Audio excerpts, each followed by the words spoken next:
안녕하십니까, 박사입니다.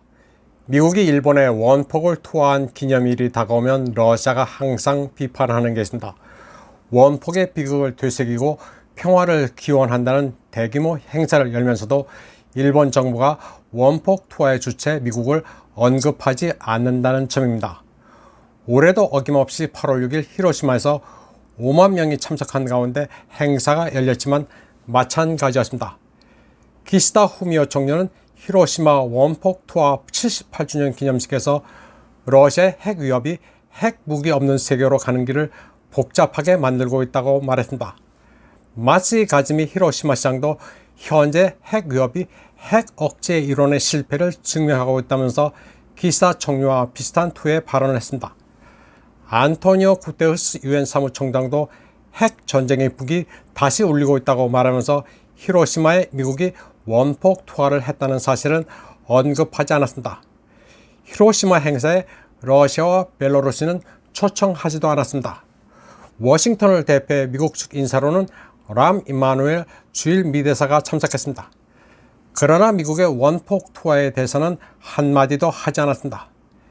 미국은 지금까지 원폭 투하에 대해 히로시마, 나가사키 주민들에게 사과한 적이 없습니다. 일본이 항복하지 않고 버텼기 때문에 전쟁을 빨리 종식시키기 위해 원폭을 투하했다고는 하지만 원폭으로 숨진 사람들 대부분은 민간이었습니다. 러시아는 일본 지도부와 유엔 사무총장이 미국의 책임에 대해 의도적으로 침묵한다고 비판했습니다. 레오니드 슬루츠키 국가두마 국제위원회 위원장은 에도 행사에서 미국이 아예 거론조차 되지 않은 점을 이해할 수 없다고 말했습니다. 히로시마에 대한 미국의 원폭 투하 사실은 언급조차 하지 않은 채 러시아가 핵 위협을 한다고 주장하니 모스크바로서는 기가 막힐 수밖에 없습니다. 러시아 외무부는 히로시마의 원폭 투하는 야만적인 무력 과시로 맨하탄 프로젝트에 막대한 비용을 정당화하려는 시도였다면서 해리 트루먼과 그의 추종자들은 일본인들이 겪은 고통에 대해 사과하려는 생각도 하지 않았다고 말했습니다. 일본은 집단 서방의 편에 서서 미국의 어젠다를 따르고 있습니다. 8월 7일 러시아 외무부는 일본에서 소위 포스트 러시아 자유민족 포럼 행사가 열린 데 대해 강하게 항의했습니다.